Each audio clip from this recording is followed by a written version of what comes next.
bukti, dan bukti yang terkumpul sudah sangat banyak, yaitu tentang pemalsuan C hasil. Yang ditemukan adalah tanda tangan di halaman 1 C hasil dengan halaman 2 dan 3 beda-beda untuk orang yang sama.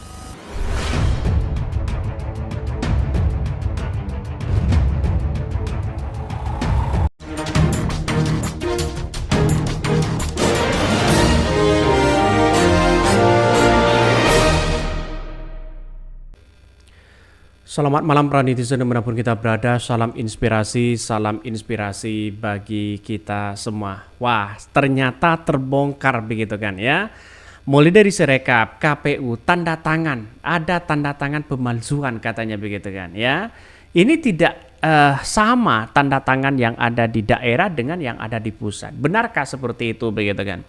Ini disampaikan langsung oleh menceritakan bagaimana kejahatan pemilu itu bukan cuma dari sistem IT, tapi juga pemalsuan, yaitu dari data-data dari tanda tangan dari form C hasil di situ. Nampaknya begitu dengan adanya situasi ini sudah dibongkar oleh Kang E.F. Saifullah ini begitu kan, untuk menunjukkan bahwa masyarakat harus benar-benar tahu di situ begitu kan. Bahkan ya Kang E.F. ini begitu kan beberkan proses hak angket ya sudah menjadi keharusan begitu kan ya untuk melanggar seorang Jokowi di situ begitu kan ya terkait dengan konstitusi terhadap undang-undang yang ada. Kenapa? Boleh saja cawi-cawinya kuat begitu kan. Ini menurut saya pribadi sudah bobrok dan tidak punya etika begitu terhadap terhadap dengan jalannya demokrasi begitu. Masa iya jumlah paslon ya di Pilpres itu ya yang katanya begitu salah satunya adalah ada penggelembungan suara dari jumlah itu, apakah benar begitu kan? Dan itu kalau mereka benar, wah ini akan menjadi catatan penting kepada kita begitu. Sirekap dimainkan, data tangan semuanya dipalsukan dan sebagainya begitu. Apakah seperti itu? Ini yang mesti kita telusuri bersama di situ begitu kan ya. Jangan kasih panggung begitu.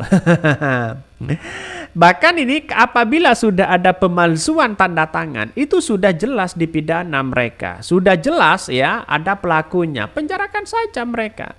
Artinya apa? Artinya selama ini memang kalau ini benar ya ada pemalsuan tanda tangan, itu sudah kriminal murni.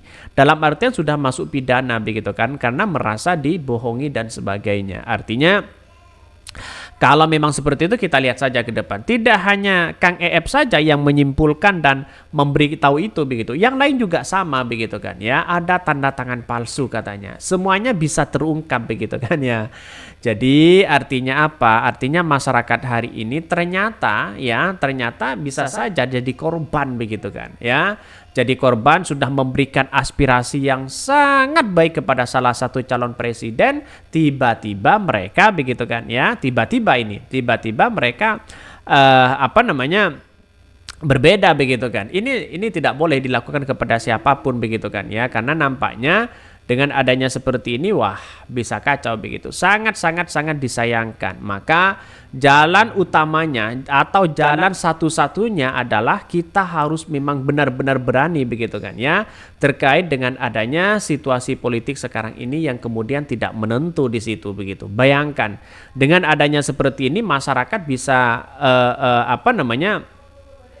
bisa melihat dugaan-dugaan yang terjadi selama ini. Wah, jangan sampai di negara kita ya muncul lagi di tahun 2029. Banyak sekali pro dan kontra ini. KPU ditegur oleh majelis karena terus coba kabur, nggak mau kasih data pemilu. Nah, lantas bagaimana kalau tidak mau kasih data pemilu? Dan bahkan ya mengotak-atik di situ ada yang mengatakan, wah ini nampaknya ini sudah kena teguran begitu kan. Nah, data-data yang muncul yang kemudian kontra dengan dengan Alibaba itu ketahuan dari sidang ini begitu, sehingga ya tidak boleh dong ya masyarakat di situ begitu kan lalu kemudian mengambil data-data yang tanpa pengetahuan mereka sebenarnya. Maka jalan satu-satunya kalau menurut saya pribadi ya kita lihat saja nanti datanya itu begitu lengkap di situ begitu kan. Ini Kalau yang seperti ini tanda tangan 10 orang atau 1 orang ya. Lihat saja di situ. Jadi saya kira banyak yang mengatakan tanda tangan ada pemalsuan tanda tangan, ada yang kemudian Sirekap bermasalah katanya begitu kan, ada sistemnya berjalan sendiri. Saya nggak tahu yang pasti, tapi spekulasi itu muncul di masyarakat di situ begitu kan ya. Kenapa berlapis? Kena berlapis karena begitu kan ya. Biar adil mohon pula cek semua kecurangan yang terjadi pada 3 kandidat presiden. Semua demi keadilan katanya. Masya Allah jahatnya luar biasa. Ini komentar-komentar dari netizen. Jadi artinya apa? Artinya bahwa kita harus benar-benar pemilu ini kawal betul begitu kan. Kalau ada orang yang mengatakan wah ini tidak bohong, ini memang murni, ya silakan harus cross check terlebih dahulu di situ begitu kan. Maka saya sejak awal sudah menduga begitu kan, ada nuansa-nuansa yang kemudian tidak diinginkan oleh masyarakat ya di luar itu begitu kan. Misalnya ada dugaan-dugaan kecurangan. Nah, itu yang harus kita waspadai begitu kan. Apa yang disampaikan oleh Kang E.F. Saifullah ini juga benar begitu kan ya. Ada nuansa yang dimainkan, di dalamnya sehingga ya orang-orang yang kemudian terlibat di dalamnya begitu kan ya sekarang ini tidak tahu menau begitu. Yang penting si A menang, si B dan si C menang begitu kan.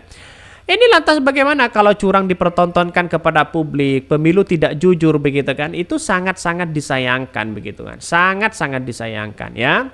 Miris sekali moralitas bangsa kita katanya ya. Siapa mereka? Ya, siapa lagi yang bisa mengendalikan itu begitu? Yang mengendalikan sistem itu adalah KPU, bisa saja PPK, bisa saja ya. Bawaslu hanya mereka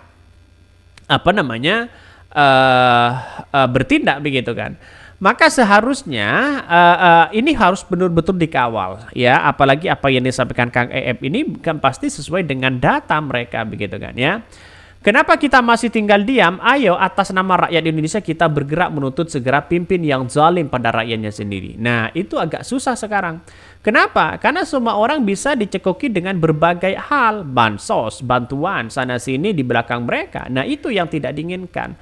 Ya, harus kita kawal betul. Maka kita harus kawal betul begitu kan. Maka saya yakin dan saya yakinnya bahwa apa yang disampaikan Kang E.F. itu sesuai dengan data. Kalau mereka tidak sesuai dengan data, misalnya penyebaran hoax, bisa ditangkap mereka begitu kan. Ini mesti hati-hati betul di situ ya. Jadi saya dengan mengatakan bahwa kenapa saya masih melihat ya ada dugaan-dugaan seperti itu, karena banyak cerita-cerita yang kemudian video-video yang dipertontonkan dalam sidang kemarin begitu kan ya yang dalam sidang kemarin itu sudah jelas dengan datanya begitu ya, yang dipertontonkan kemarin begitu.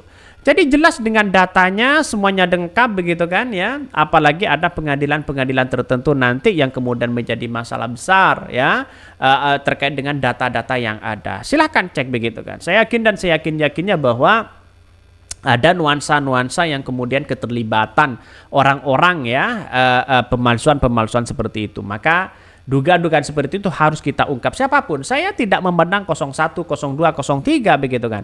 Yang penting orang-orang yang melakukan tindak kecurangan kita harus ditindak seadil-adilnya. Kira-kira seperti itu begitu. Mungkin itu yang kami sampaikan ya, tonton terus channel Hodari Podcast Rakyat ini karena ada berita-berita menarik dan viral setiap harinya. Salam para netizen, salam inspirasi bagi kita semua. Jangan lupa di subscribe channel YouTube Hodari Podcast Rakyat ini.